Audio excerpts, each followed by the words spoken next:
The palace of Valethorn was beautiful in the way a locked cage can be beautiful, if someone bothers to paint the bars gold. Elira Voss had learned this slowly, over 3 long months, the way a person learns the shape of a bruise by pressing on it again and again, hoping each time it will hurt less. It never did. She stood at the tall window of her chamber that night, watching torches flicker along the palace walls far below. Somewhere out there, past the training yards and the dark line of trees, was the road home.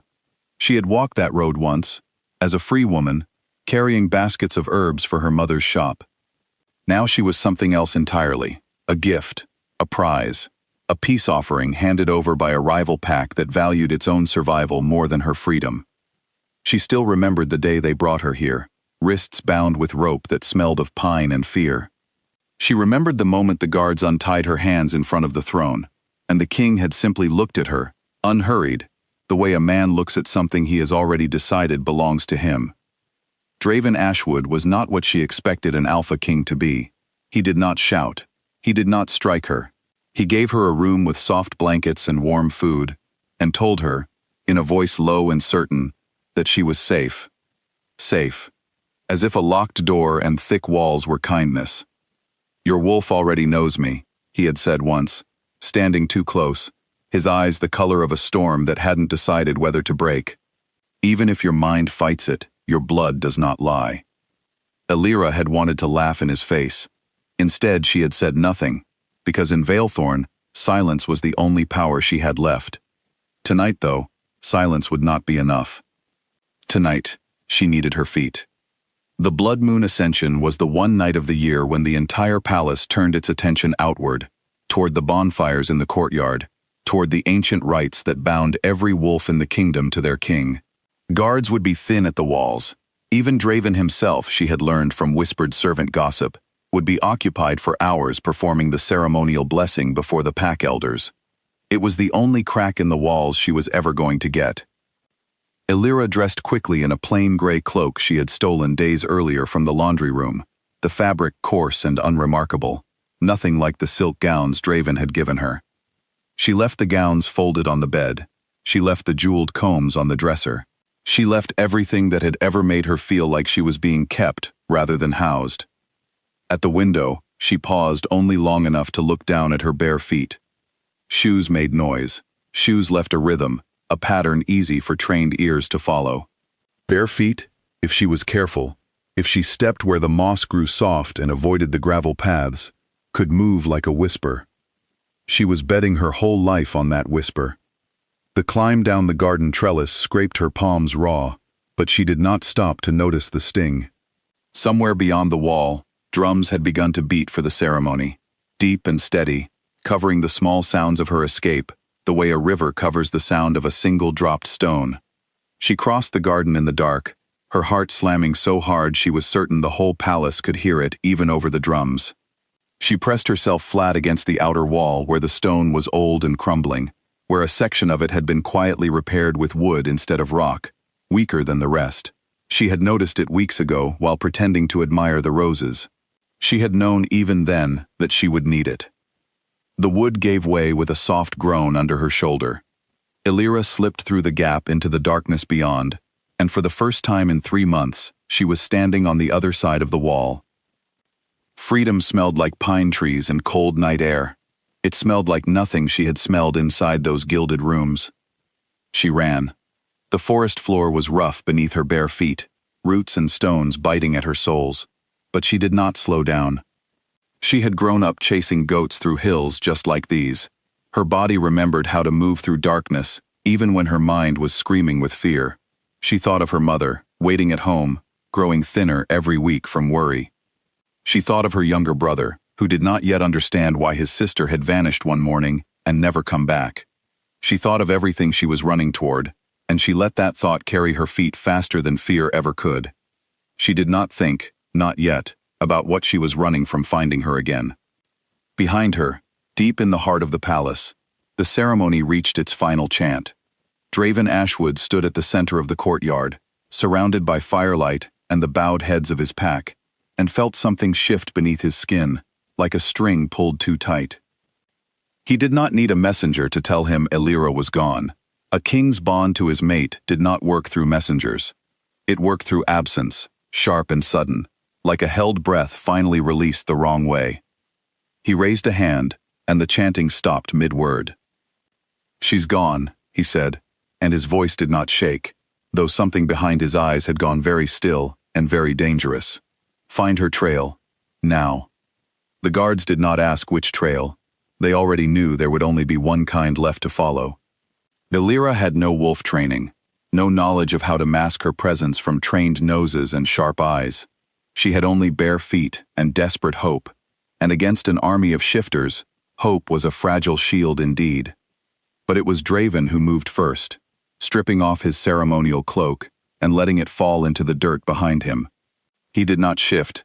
He did not summon the fastest runners in his ranks to sprint ahead of him. He simply walked to the broken section of the outer wall, knelt down in the moss, and looked at the faint impression pressed into the soft ground. A single bare footprint, small and human, pointed toward the trees.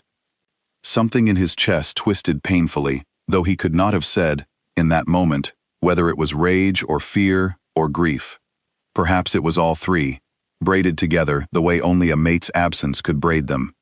Spread out along the tree line, he told the guards gathering behind him. "Do not touch her, do not frighten her, just do not let her get lost in the dark alone." It was, perhaps, the strangest order any of them had ever received from their king. Not capture, not punishment, just a plea, disguised as a command, spoken by a man who had never once, in all his years of rule, sounded so unlike himself. Illyra ran until her lungs burned and her legs shook beneath her. She had put real distance between herself and the palace. She was certain of it, following the stars the way her father had once taught her, keeping the great pale moon at her back. She did not know, could not know, that behind her, dozens of wolves and men moved in near silence through the trees, tracking not by scent alone, but by the plain, aching evidence pressed into mud and frost with every step she took. Bare feet left marks no cleverness could hide. Every print told a story, and the story was simple. This way, this way, this way. She reached the river just as the first gray edge of dawn began creeping into the sky. The water was cold and fast, cutting through a narrow ravine that marked, she believed, the true border of Valethorn. If she crossed it, she would be free. If she crossed it, this would all be over, and she could go home and try to forget the sound of the king's voice saying her name, like it belonged to him. She stepped toward the water's edge, and that was when she heard him. Not shouting, not commanding. Just breathing, hard and uneven, the sound of a man who had run the entire distance on his own 2 feet, rather than send others ahead of him. Illyra. She turned, heart pounding, ready to run again, ready to throw herself into the freezing water, rather than be dragged back through those golden gates. But what she saw stopped her cold. Draven stood at the tree line, alone. No guards flanking him, no chains in his hands. His clothes were torn from branches, his boots caked in mud, his chest rising and falling from exhaustion rather than fury. He looked, for the first time since she had met him, less like a king and more like a man who had simply been afraid of losing something. "You came yourself," she said, voice raw from the cold and the running. "I could have sent 100 wolves ahead of me," he answered. "Faster, stronger. They would have caught you before you ever reached this river." He took a slow step closer, hands open at his sides, empty of any weapon. "I didn't want you caught. I wanted you found.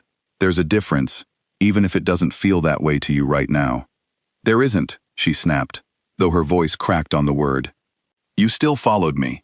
Your whole army followed my footprints like I was nothing but tracks in the mud." "You are not nothing," he said quietly, and something in the way he said it made her chest ache in a way she did not want to examine too closely. "You are the only thing in this entire kingdom I have ever run for." Illyra's eyes burned, and she hated that they did. Hated the tears gathering there when she had promised herself she would not cry. Not for him, not for any of it. "I don't want to be kept," she whispered. "I don't want gowns and locked doors dressed up as gifts. I want to choose my own life." Daven was quiet for a long moment, the sound of the river filling the space between them. Then, slowly, deliberately, He lowered himself to one knee in the cold mud at the water's edge, exactly where her bare footprints ended. "Then choose," he said. "I won't drag you back. I won't order the guards to take you. I am asking, Alira, not commanding. Walk back with me, because you want to, or don't walk back at all. But know this, even if you cross that river, even if I never see you again, I will not send anyone after you a second time. This is the only chase I ever intend to make." The forest held its breath around them. Somewhere behind the trees, unseen, his men waited in silence, having been ordered to hold their distance and let their king do what no king in Valethorn's long history had ever done. Alira looked at the water, cold and rushing, promising a kind of freedom she had dreamed about every night for 3 months. Then she looked at the man kneeling in the mud in front of her, offering something far more frightening than a locked door ever had. A choice. She thought of her mother, of her brother, of the home she had run so hard to return to. She thought, too, of the way Draven had come alone, unarmed, exhausted, kneeling before her instead of standing over her. He was not asking her to stay in a cage. He was asking her to walk back on her own feet, at her own pace, toward whatever future she decided to build. "If I go back," she said slowly, "it will be because I choose it, not because you caught me." "I know," he said. "That's the only way I'd ever want you to come back." For a long moment, neither of them moved. Then Alira stepped away from the river's edge, her bare feet aching, her heart pounding with something that was no longer only fear. She did not run this time. She walked, slow and steady, until she stood in front of him. Draven rose from the mud, careful not to reach for her, careful not to close the last small distance between them without her permission. "I'm not walking back for a palace," she said, "and I'm not walking back for a king." "Then what are you walking back for?" he asked. She considered the question for a long moment, watching the gray dawn light spread slowly across the water. "To decide for myself what happens next," she finally said. "One step at a time, my pace, not yours."